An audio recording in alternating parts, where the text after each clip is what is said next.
du processus de l'installation de notre projet, la convention que nous avons eue avec FERA.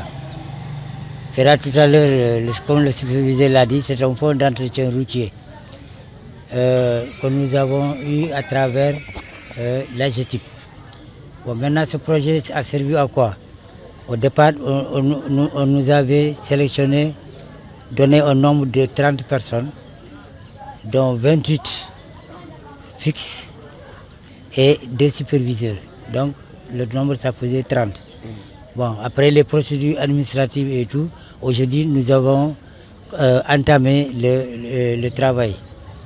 C'est un projet où on avait sélectionné plusieurs personnes suivant des critères que nous avons établis nous-mêmes, mais aussi des critères qui sont liés au projet.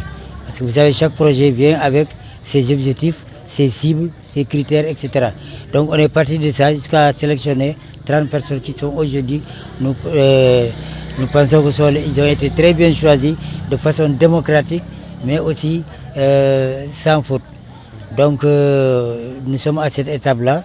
Et ce que nous demandons à la population surtout, c'est d'appuyer ces jeunes.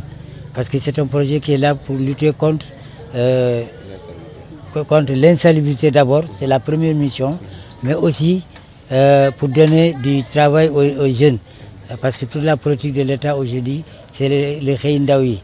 Donc aujourd'hui, c'est une façon aussi d'aider les jeunes à se fixer à leur terroir et de travailler et de ne pas avoir envie d'aller ailleurs pour monnayer leur talent. Donc c'est en cela que le projet est venu.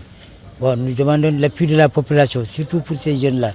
Parce que ce que nous recommandons à la population, c'est de faire acte de civisme. Un très grand acte de civisme, c'est-à-dire, et je veux dire par là que toute personne qui balaie devant sa maison ou bien qui prend des objets dans sa maison, il peut avoir un sac ou bien même une bassine gâtée devant sa maison pour mettre l'ordure là-dedans et nous viendrons pour ramasser ces ordures et pour les jeter ailleurs. Et en même temps, nous allons essayer de balayer toute la ville proprement, tous les recoins.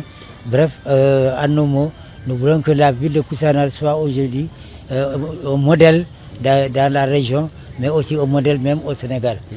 Pour quiconque qui traverse la ville de Koussanar sache que Koussanar est devenue une ville propre et Koussanar a beaucoup changé et c'est vraiment notre objectif. Et là, nous demandons l'appui vraiment de la population. Nous demandons l'appui de la population, nous demandons aussi la volonté des jeunes. Ils y sont déjà, parce qu'on les a convoqués aujourd'hui à 8h, à 9h, ils sont déjà à 8h au bureau pour travailler. Donc c'est des jeunes qui vont travailler tous les jours. Et il n'est pas dit qu'aujourd'hui, on va travailler aujourd'hui, attendre une semaine après pour reprendre, etc. Donc c'est un travail quotidien, donc ça veut dire que ça doit toucher toute la ville et tous les recoins de la ville. Voilà ce que je voulais dire en introduction, tout en remerciant encore une fois de plus toute la population de Koussanar, vraiment de bien vouloir adhérer à cette idée-là. Et nous remercions tous nos collaborateurs, je remercie tous les jeunes, je remercie aussi mon collègue, mon conseiller spécial Abdoulaye Fofana, avec qui j'ai négocié ce projet-là à Dakar. Donc vraiment, c'est tout ce que j'avais à dire. Et je remercie encore une fois de plus toute la population. Merci.